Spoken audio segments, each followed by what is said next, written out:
नमस्कार मित्रांनो, पुन्हा एक वेळ आपणाला मी भेटायला. आजचा विषय मात्र मित्रांनो अत्यंत वेगळा. तो यासाठी की जे तुमच्या व्यक्तिगत जीवनामध्ये तुम्ही प्रत्येक वेळी या प्रसंगाला सामोरे जात असता आणि या प्रसंगाला तुम्ही सामोरे जात असताना तुम्हाला वेगवेगळ्या पद्धतीने एक तणाव निर्माण होतो. त्यानंतर अशा काही कठीण परिस्थिती तुमच्या व्यक्तिगत जीवनात तयार होतात आणि त्यामुळे तुम्हाला सर्वार्थानं काही चॅलेंजेस निर्माण होतात. तर त्यासाठी आज मित्रांनो सगळ्यात महत्वाचा विषय आणलेला आहे, कठीण व्यक्तींशी वागण्याची मानसशास्त्रीय पद्धत. हो मित्रांनो, हे जे टेक्निक आहे, हे टेक्निक ग्रेट रॉक या टेक्निकच्या संबंधानं आज मी तुमच्याशी संवाद साधणार आहे. हे टेक्निक काय आहे? हे एक संवाद कौशल्यावर आधारित एक मानसशास्त्र पद्धत आहे. अर्थात तुम्ही तुमच्या अवतीभोवती जर काही हानिकारक किंवा विनाकारणच त्रास देणारी मंडळी जर असेल, अर्थात त्याला आपण टॉक्सिक म्हणतो, म्हणजे विचित्र विचार करणारे, एक अपेक्षित नसलेले विचार करणारी मंडळी आपल्या आसपास असेल किंवा आपल्या कामाच्या ठिकाणी असेल, आपल्या समाजामध्ये असेल, तर अशा वेळी आपण खऱ्या अर्थानं स्वतःला पाहण्याची अत्यंत आवश्यक आहे. आत्मपरीक्षण करण्याची आवश्यकता आहे की आपण यातून कशा पद्धतीने एक शिस्तबद्ध पद्धतीने बाजूला होऊ शकतो किंवा या लोकांना आपण हँडल करू शकतो. अर्थात त्यासाठी सगळ्यात महत्वाची गोष्ट आहे, आत्मबुद्ध होणं फार महत्वाची गोष्ट आहे.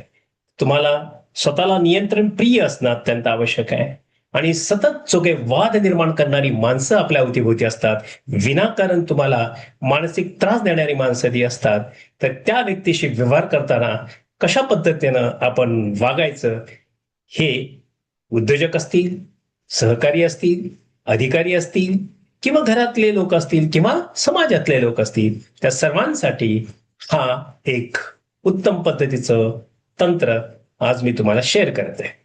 या तंत्राचा मूलभूत हेतू हाच आहे मित्रांनो, की स्वतःला तुम्ही स्ट्रॉंग करायचं आहे. येस, स्वतःला ग्रे रॉक करायचं आहे. अत्यंत जबरदस्त तुम्ही एक खडक बनायचं आहे. अर्थात पण तुम्ही शांत, निरस आणि भावना विरहित बनणं लक्षात ठेवा.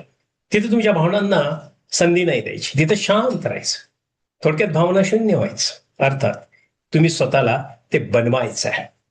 जे लोक सतत इतरांकडून भावनिक प्रतिक्रिया किंवा लक्ष किंवा नाट्य करण्याचा प्रयत्न करतात आणि बरेच लोक वेगवेगळ्या पद्धतीने डिस्टर्ब करण्याचा प्रयत्न करतात तुमच्या एकंदरीत विकासामध्ये, तेव्हा जेव्हा अपेक्षित प्रतिसाद त्यांना जेव्हा मिळत नाही ना मित्रांनो, हे सगळ्या गोष्टी करण्यासाठी, आणि तुम्ही त्यांना संधी देत नाही ना, तेव्हा त्यांचा रस कमी होतो आणि मग ते हळूहळू त्यांच्या वर्तनामध्ये बदल करतात आणि ते बाजूला जातात.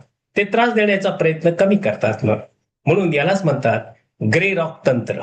हो मित्रांनो, या तंत्रात तुम्ही समोरच्या व्यक्तीशी वाद घालत नाही, अजिबात नाही, त्याच्याकडे दुर्लक्ष तर प्रेमानेच करता, पण स्वतःचं सतत समर्थन तुम्ही जे काही आहे तेही करत नाही किंवा भावनिक प्रतिक्रियाही तुम्ही त्याला देत नाही.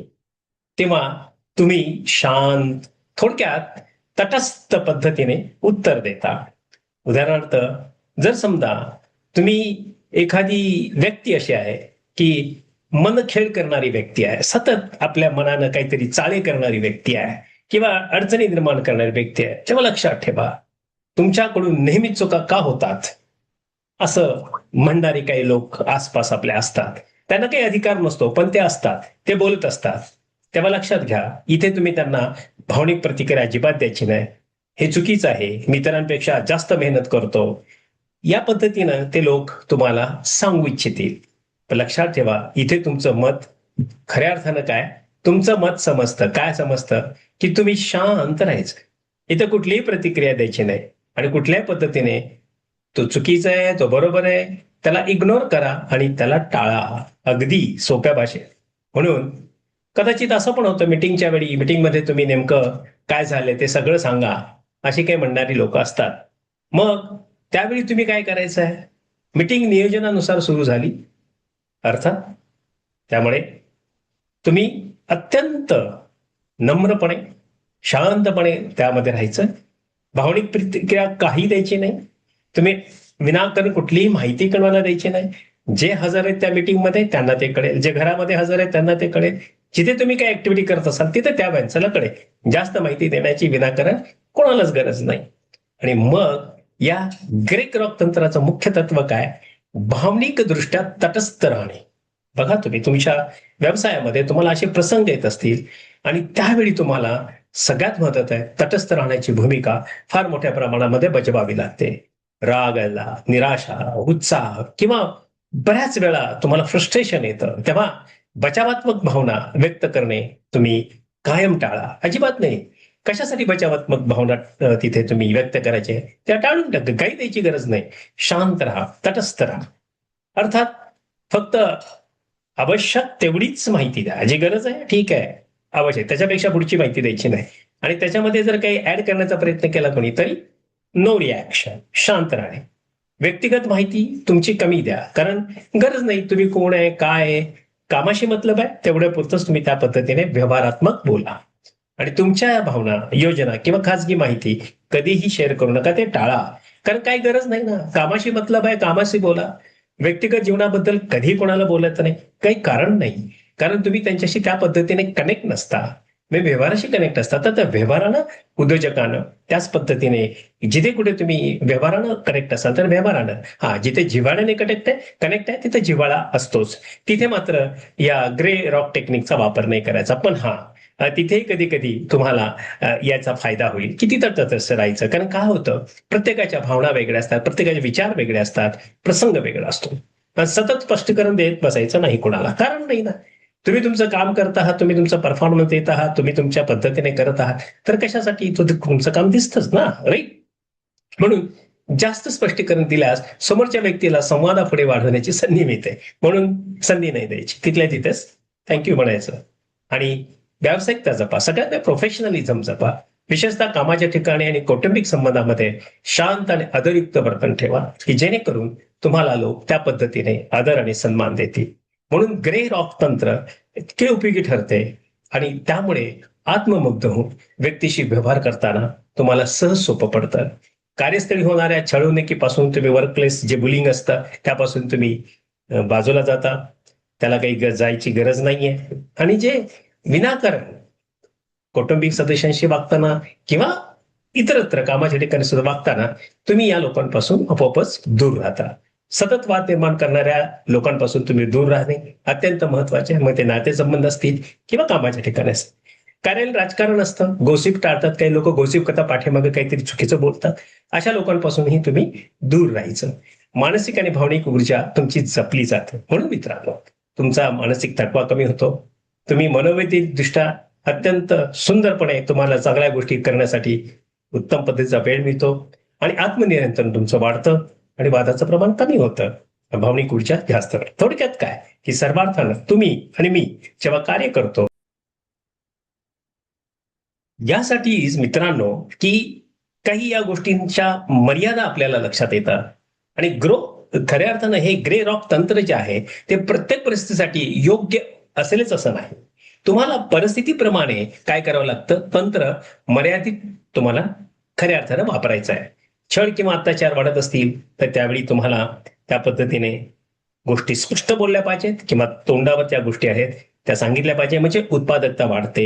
योग्य नियम वापरले जातात, नियमांचं पालन केलं जातं. आणि या गोष्टी व्यक्तिगत असतील, व्यावसायिक असतील किंवा कौटुंबिक असतील, या सगळ्या ठिकाणी हे लागू आहे. व्यक्तिगत सुरक्षेचा एक प्रश्न असेल तर तिथे तुम्हाला मात्र अत्यंत स्पष्ट आणि गंभीर असलं पाहिजे. थोडक्यात अशा वेळी तुम्ही अत्यंत स्पष्ट असलं पाहिजे, तुमच्या मर्यादा तुम्ही ठरवल्या पाहिजेत. आणि हे सगळं उद्योजकाच्या व्यक्तिगत जीवनासाठी अत्यंत आवश्यक आहे. कारण त्याला अनेक कामं असतात, अनेक त्याचे प्लॅन्स असतात, अनेक त्याच्या स्ट्रॅटेजी थिंकिंग प्रोसेसमध्ये असतात आणि त्याला विकास करायचा असतो. आणि त्या विकासाच्या दृष्टिकोनाने जेव्हा तो काम करत असतो तेव्हा आपल्याला काळजी घ्यायची आहे. आणि विशेष करून उद्योजकाने काळजी घ्यायची आहे की आपल्याला त्या पद्धतीने ग्रे रॉक टेक्निक वापरून दुर्लक्ष करणे सगळ्यात महत्वाची गोष्ट आहे. व्यवसाय आणि नेतृत्वामध्ये हे ग्रे रॉक खऱ्या अर्थानं इतकं उत्तम पद्धतीने मदत करतं की जे उद्योजक असतील, व्यावसायिकसाठी खऱ्या अर्थानं ते उपयोग कसं ठरतं, तर सतत तक्रारी करणारे कर्मचारी तुम्हाला लक्षात येतात आणि मग त्यांना तुम्ही अंडरस्टँड करू शकता आणि त्यांना त्या पद्धतीने वर्कआउट करू शकता. कार्यालयीन अफवा पसरणारे लोक काय असतात, उगीच काहीतरी पाठीमागे लूज कॉमेंट्स करणारे असतात, ते तुम्हाला इथं समजतात. मुद्दाम वाद निर्माण करणारे काही कर्मचारी असतात, ते तुम्हाला इथं समजतात. आणि संघर्ष निर्माण करणारे काही ग्राहक असतात, तेही तुम्हाला समजतात. थोडक्यात काय, जे प्रभावी नेतृत्व असतं, जे खऱ्या अर्थानं काम करत असतं, ते भावनिक प्रतिक्रिया देण्याऐवजी तथ्यांवर, उपायांवर आणि व्यावसायिक संवाद जो असतो त्याच्यावर ते लक्ष केंद्रित करतात. म्हणून मित्रांनो, व्यवस्थापन कधीच कोणाचे ऐकत नसते, कारण त्याला स्पष्टपणे काम करायचं असतं. आणि म्हणून जेव्हा असा एखादा कर्मचारी म्हणतो, तेव्हा तुमचा अभिप्रायाबद्दल धन्यवाद. त्यांना म्हणायचं वा वा, छान छान. तुम्ही म्हणाला ना, व्यवस्थापन कोणाचं ऐकत नाही.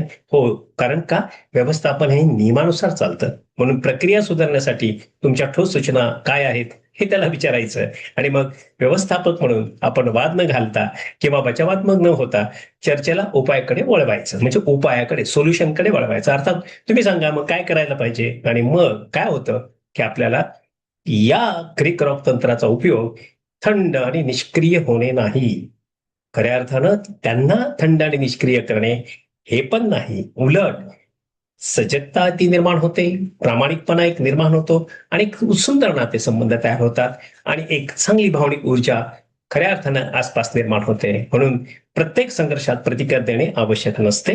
अनेक वेळा सर्वात प्रभावी उत्तर म्हणजे शांत, संयमी आणि तटस्थ राहणे. तुम्ही कठीण व्यक्तींना नेहमी नियंत्रित करू शकता का? तर नाही, कधी कधी नाही. मग त्यांना किती लक्ष, किती भावना आणि किती ऊर्जा द्यायची हे तुमच्या हातात आहे मित्रांनो.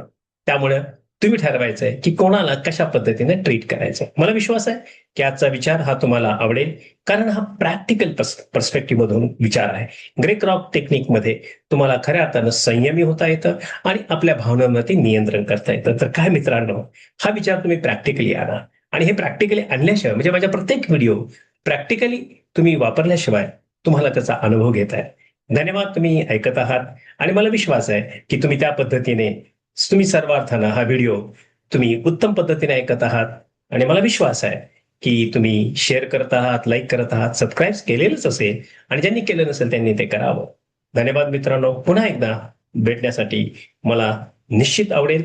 आणि म्हणून तुम्हाला जर काही प्रश्न असतील, शंका असतील, तर माझी संपर्क साधा 7768981355, 7768981355. Thank you friends for watching me and listening me. Thank you.